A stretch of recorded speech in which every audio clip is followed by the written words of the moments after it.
Laurence Gattini-Mathéos. Aujourd'hui, nous évoquons le sujet de la neurodiversité.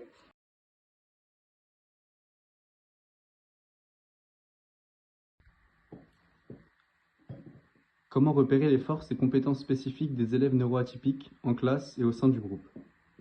Alors, ce qu'il est important de comprendre, c'est que les profils neuroatypiques s'inscrivent finalement dans une définition et dans un concept beaucoup plus global, qui est le principe de la neurodiversité. Par définition, la neurodiversité va valoriser et identifier tous les modes de pensée et les modes de fonctionnement des personnes. On part aussi du principe que chaque individu, qu'il soit neurotypique et neuroatypique, est parfaitement unique. Aujourd'hui, dans les profils neuroatypiques, on va aussi retrouver différents profils avec des diagnostics différents. Donc, on va retrouver les profils 10 ou multi-10, on va retrouver des personnes avec un trouble du spectre autistique, avec des troubles attentionnels, et quand on sort des troubles du neurodéveloppement, on va aussi retrouver des profils plutôt à haut potentiel, avec en tout cas une douance un peu particulière. Et on s'est rendu compte que ces profils-là bénéficient quelque part d'une forme d'invisibilité au sein de n'importe quel groupe, que ce soit en classe ou en entreprise ou ailleurs. Et finalement, le mot d'ordre, la réponse à cela, c'est la formation et l'information sur tout ce qui va inclure les connaissances autour des profils neuroatypiques. Aujourd'hui, on a la chance d'avoir la science et les neurosciences de notre côté et on a la possibilité justement de recevoir des formations et des séances d'information pour n'importe quel professionnel finalement. Un enseignant, un professionnel de la formation ou un professionnel de l'entreprise, peu importe. À aucun moment il ne s'agit de se substituer à la technicité et à la compétence de ces professionnels, mais c'est surtout, avant tout, d'apporter de l'aide, des outils, des modus operandi, des clés de repérage qui pourraient faire que en nous s'éveille la curiosité de se dire « Tiens, je suis en face de quelqu'un qui pourrait être neuroatypique, comment je peux faire avec ce que je viens d'apprendre en formation ?» pour l'aider, tout simplement, pour mieux l'accompagner, le repérer finalement au sein du groupe. On s'est aussi rendu compte que les aides qui étaient mises en place pour les profils neuroatypiques, de manière individualisée et parfois de manière collective, sont utiles au plus grand nombre. C'est-à-dire que l'individuel va se mettre au service du groupe et qu'il y a dans cette approche-là justement une posture extrêmement universelle et donc extrêmement intéressante pour n'importe quel professionnel. Quels outils et ateliers de sensibilisation recommandez-vous pour faire évoluer le regard des autres élèves et lutter contre la stigmatisation? Alors, ce que nous avons expérimenté, ça s'est vraiment cristallisé finalement sur des modalités extrêmement ludopédagogiques. Ça a été vraiment plébiscité par les professionnels que nous avons accompagnés et sensibilisés. Le ludopédagogique, en fait, permet de rentrer dans le jeu. Alors, le jeu JEU, on s'est rendu compte que le jeu JEU allait permettre de mieux comprendre le jeu, le sujet, quelque part. Et cet aspect ludique a permis notamment de mettre en place des ateliers de vie ma vie, des mises en situation, de faire vivre en fait aux professionnels ce que c'est parfois d'avoir un trouble attentionnel, d'avoir un trouble 10, ou en tout cas d'être dans une situation d'apprentissage de difficulté, quelque chose que pourrait vivre finalement un profil neuroatypique. Cet aspect-là est extrêmement impactant pour les professionnels et on est venu aussi à travailler avec eux dans le cadre de ces formations où finalement leurs besoins était l'ingénierie d'intervention. Je m'explique, on partait de cas pratiques, c'est-à-dire que les enseignants, ou en tout cas les professionnels que nous étions en train de sensibiliser, arrivaient avec leurs propres cas pratiques de personnes neuroatypiques qu'ils avaient identifiées en leur sein, et finalement ça devenait un échange entre pairs quelque part, mais en tout cas le terrain prenait place finalement dans ces formations, puisqu'il s'agissait avant tout de pouvoir outiller de manière extrêmement pragmatique.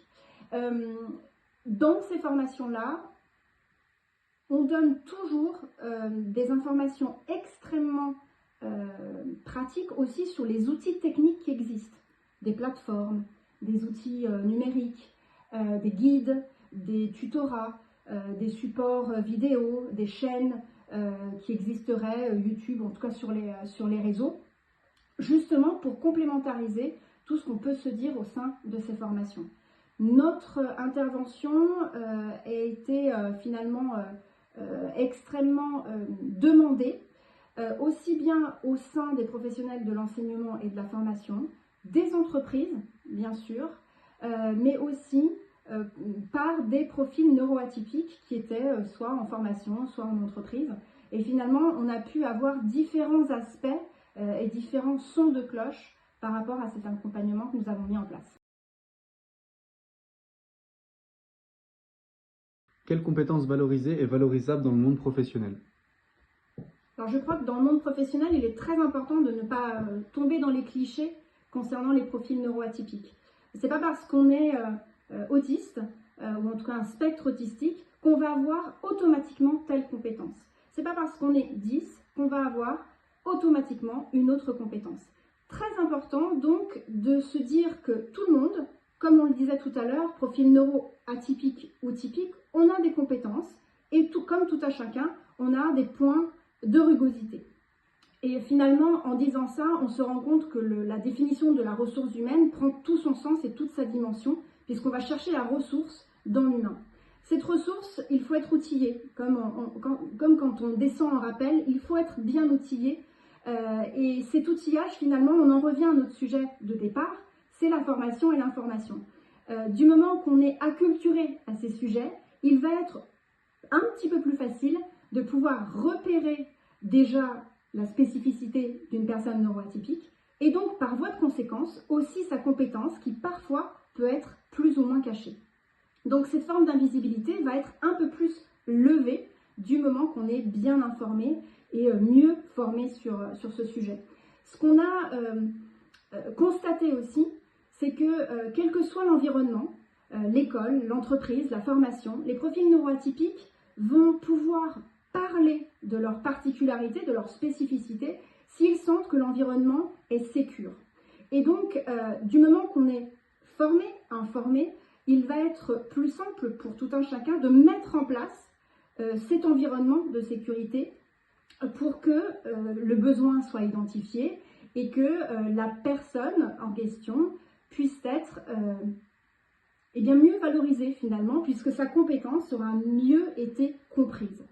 Ce qu'il est important aussi, c'est de dire et de cranter sur le fait qu'on parlait de la recherche. La recherche nous donne des tendances qui sont extrêmement intéressantes. Il y a énormément de recherches dans les neurosciences sur ces sujets. Ce qui est très intéressant, je prends l'exemple du Centre canadien de la dyslexie, qui avait mené une étude sur les dyslexiques. Ils se sont rendus compte que finalement les dyslexiques avaient une capacité j'ai envie de dire supérieure, j'aime pas ce terme, mais en tout cas une particularité intéressante sur le tridimensionnel, puisqu'un dyslexique, visiblement, était capable de capter entre 1500 et 4000 images secondes, contre 150 à 1500 pour un non-dyslexique. On prend l'exemple de l'Université du Michigan qui a fait un lien direct, finalement, entre les capacités, les aptitudes créatives, et non seulement artistiques, les aptitudes créatives des profils qui ont un trouble de l'attention avec hyperactivité. Attention, ça ne veut pas dire que tout ça est automatique, mais en tout cas, ça donne déjà une tendance que lorsqu'on est neuroatypique, on n'est pas qu'un amas, entre guillemets, de difficultés, mais on a aussi, par effet miroir, des capacités et des talents. L'un n'empêche pas l'autre et l'un n'annule pas l'autre. Et sur des études aussi un petit peu plus européennes, en France, le laboratoire Labex Aslan avait mené une étude justement sur la capacité de relecture et de correction des dyslexiques.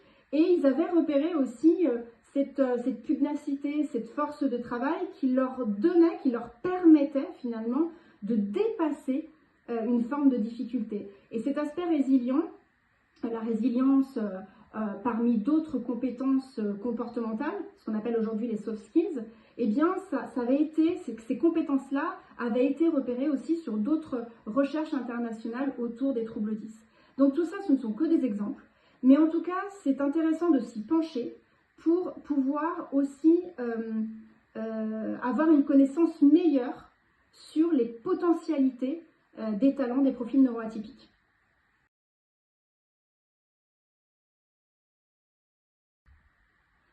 Concernant la RQTH, sujet très intéressant. On parlait au départ d'une certaine invisibilité des profils neuroatypiques. Aujourd'hui, clairement, nous le voyons dans le monde professionnel de la formation et de l'entreprise, tous les profils neuroatypiques n'ont pas d'RQTH pour des raisons extrêmement diverses. Parfois une méconnaissance de leurs droits, parfois une volonté de ne pas aller jusqu'à une demande MDPH, parfois des refus. Ce sont des raisons qui parfois nous échappent, donc on doit faire avec. C'est un sujet extrêmement intéressant puisque cette différence RQTH et non-RQTH va se retrouver, certes, possiblement à l'école, mais on va aussi la retrouver dans le monde de l'entreprise. Donc,